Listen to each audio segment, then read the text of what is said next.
તો બધું નકામું.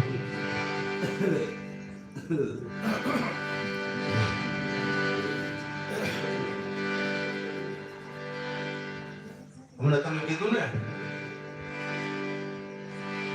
રામ અને કૃષ્ણ તો અહીંયા અંબર ફેરે ઉજળા, પણ માતા વિન મહાદેવને કોણ પહેરાવે લુગડા?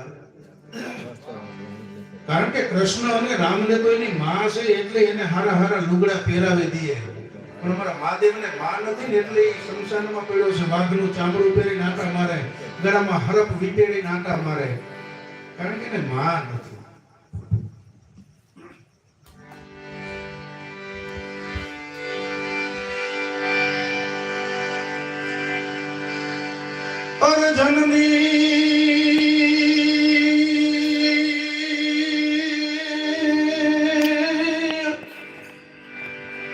આ તો જનની જળ તો ભક્ત જળી અને કાદાતાન કા સૂર, પણ નહીં તર એ જે વાંજણી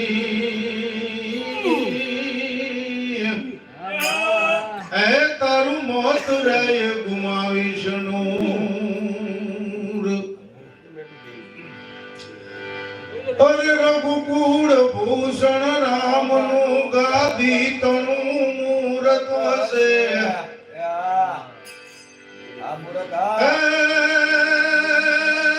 રઘુકુળ ભૂષણ રામનું અને ગાદી તનું મૂરત હશે, પણ પિતા વચન ને પાળવાએ વીર વનમાં જયું હશે.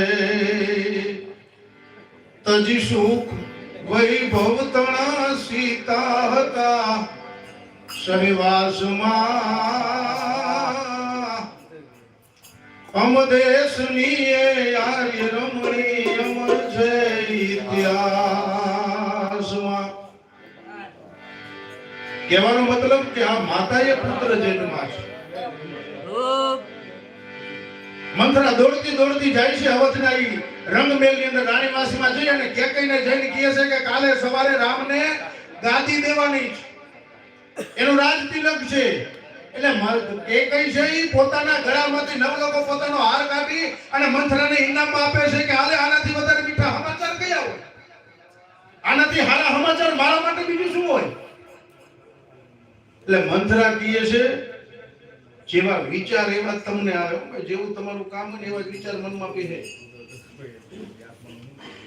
કેકઈએ કીધું કે મારો નવલોકો હાર હું તને આપું છું, મારે તો ભરત એ છે ને રામ એ છે, મને તો ભરત કરતા પણ વિશેષ રામ ઉપર પ્રેમ છે.